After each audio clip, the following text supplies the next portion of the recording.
অৰুণোদয় আছে, নিযুত মইনা আছে। জুন মাহত মহিলাসকলে 10,000 টকাও পাই যাব। তাৰ মানে য'ত এদিন লুঙি আছিলে, সূতা আছিলে, ধুতি আছিলে, আঁঠুৱা আছিলে, কম্বল আছিলে, এতিয়া আমাৰ ৰাইজে অৰুণোদয় আঁচনি পায়, ছোৱালী কলেজত গ'লে নিযুত মইনা পায়, ৰেচনত চাউল বিনামূলীয়াকৈ পায়, আৰু এইবাৰ ইনকাম চাৰ্টিফিকেটো নালাগে, ৰেচন কাৰ্ড দেখালে কলেজত বিনামূলীয়া এডমিশ্যনো এইবাৰ হৈ যাব। গাঁওবুঢ়া বা কাৰো ইনকাম চাৰ্টিফিকেটো এইবাৰ ল'ব নালাগে।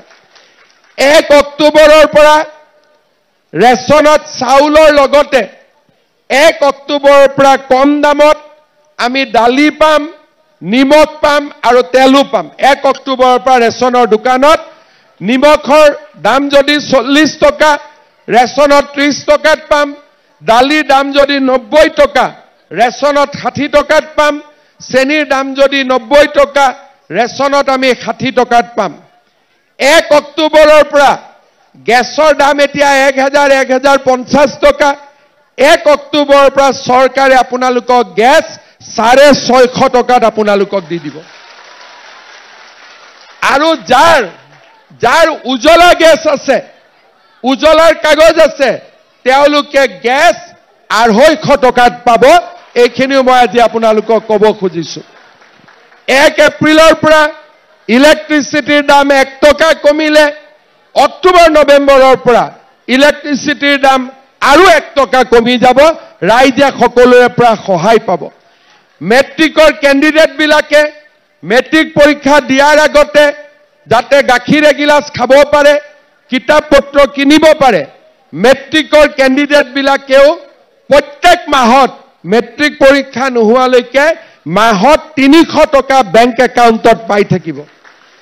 যিবিলাক ল'ৰা ছোৱালীয়ে BA পাছ কৰিছে কিন্তু মাক বাপেকৰ পৰা পইচা খুজিব বেয়া পায়, নতুনকৈ BA পাছ কৰা ল'ৰা ছোৱালীক যাতে ইণ্টাৰভিউত যাব পাৰে, পৰীক্ষা দিব পাৰে, 1 বছৰলৈকে তেওঁৰ বেংক একাউণ্টত আমি 2,500 টকা কৰি প্ৰত্যেক মাহত আমি দি থাকিম।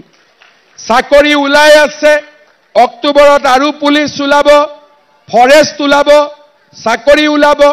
আৰু যিসকল ল'ৰা ছোৱালীয়ে চাকৰি নাপায় তেওঁলোকক আমি 2 লাখ টকা বেংকৰ পৰা নহয়, চৰকাৰৰ পৰা ডাইৰেক্ট ব্যৱসায় বাণিজ্য কৰিবৰ বাবে আমি 2 লাখ টকা কৰি আমি আগবঢ়াম। আজি ক্লাছ 9ৰ ছোৱালীয়ে চাইকেল পাইছে, মেট্ৰিকৰ ফৰ্ম ফিলআপত পইচা নালাগে, আমাৰ কলেজত নামভৰ্তিৰ পইচা নালাগে, আমাৰ ছোৱালী কলেজত গ'লে নিযুত মইনা পাইছে, ডিগ্ৰীত পৰীক্ষাত পাছ কৰিলে 2,500কৈ 1 বছৰৰ বাবে পাব। চৰকাৰী চাকৰি বিনা পইচাত পায়, কোনো দালালি নাই। আৰু তাৰ লগতে মেট্ৰিকৰ কেণ্ডিডেটবিলাকেও মাহত 300 টকা পাব।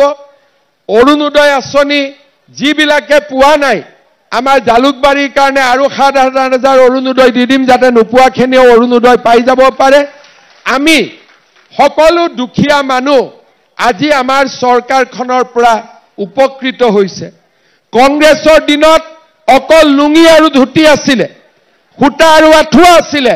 আজি আমাৰ দিনত যিমান আঁচনি, মই যদি গোটেই ৰাতি কৈ যাওঁ, প্ৰণাম আঁচনিৰ পৰা আৰম্ভ কৰি পিতৃ মাতৃ বন্দনা ছুটিৰ পৰা আৰম্ভ কৰি আমাৰ খেল মহাৰণৰ পৰা আৰম্ভ কৰি সাংস্কৃতিক মহাৰণৰ পৰা আৰম্ভ কৰি বিহুক বিশ্ব দৰবাৰত লৈ যোৱা, ঝুমুৰক বিশ্ব দৰবাৰত লৈ যোৱা, অসমীয়া ভাষাক ধ্ৰুপদী ভাষাৰ মৰ্যাদা দিয়া, আমাৰ চৰাইদেউ মৈদামক বিশ্ব ঐতিহ্য, আলাবৈ ৰণৰ স্মৃতি, লাচিত বৰফুকনৰ প্ৰতিমূৰ্তি, মই যদি কৈ যাওঁ ৰাতিপুৱাই যাব, কিন্তু 4 বছৰত যিমান কাম কৰিলো কৈ শেষ কৰিব নোৱাৰিম।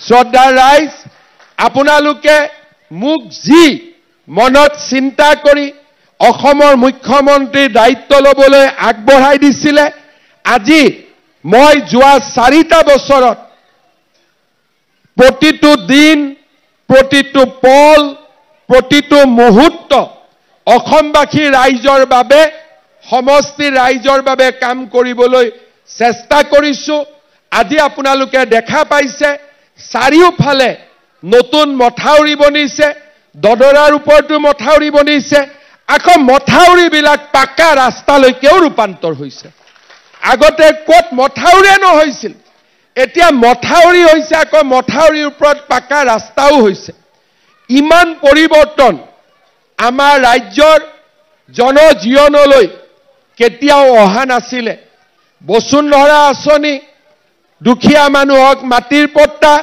নামঘৰলৈ মাটিৰ পট্টা নামঘৰসমূহলৈ উদাৰ সাহায্য মই যদি গোটেই ৰাতি কৈ যাওঁ মই শেষ কৰিব গৈ নোৱাৰিম শ্ৰদ্ধাৰ ৰাইজ মই এটাই গৌৰৱ অনুভৱ কৰোঁ যে যি আশালৈ দদৰা পছৰীয়া শিঙিমাৰী গণমৌ বংশৰ শুৱালকুছিৰ ৰাইজে মোক মুখ্যমন্ত্ৰী পাতিছিল আজি মই দিছপুৰত গৈ আপোনালোকৰ সন্মান ৰক্ষা কৰিব পাৰিছোঁ অসমক ভাৰতবৰ্ষৰ এখন শ্ৰেষ্ঠ ৰাজ্যলৈ ৰূপান্তৰ কৰিব পাৰিছোঁ এতিয়া যদি কৰ্ণাটকত যায় দিল্লীত যায় কলিকতাত যায় যদি ট্যাক্সিটো উঠে ট্যাক্সিৰ ড্ৰাইভাৰেও অসমক চিনি পায় ৰিক্সা চালকে অসমক চিনি পায় ঠেলা চালকেও অসমক চিনি পায় আমি অসমৰ জীৱনলৈ আমি পৰিৱৰ্তন আনিছোঁ শ্ৰদ্ধাৰ ৰাইজ আমাৰ দায়িত্ব যাতে এই উন্নতিৰ ধাৰা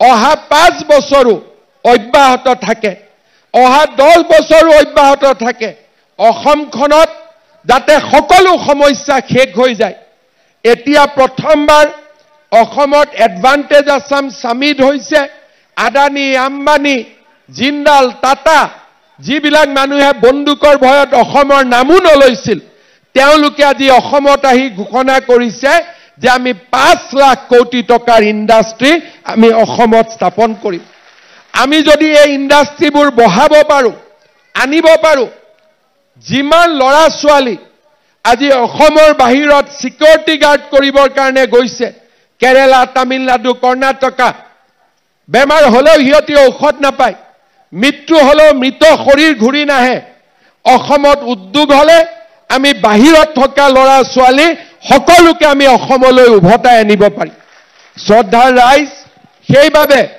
এই পঞ্চায়ত নিৰ্বাচনতো আপোনালোকে বিজেপিক ভোট দিব আৰু আমি যাতে আমাৰ কৰ্মযজ্ঞত আগুৱাই যাব পাৰোঁ তাৰ বাবে আপোনালোকে আশীৰ্বাদ দিব শ্ৰদ্ধাৰ ৰাইজ এই দিনকেইটা আমাৰ বাবে অকণমান কষ্টৰে ভৰা কেইটামান দিন আগতে পেহেলগাম কাশ্মীৰত পাকিস্তানৰ সন্ত্ৰাসবাদীসকলে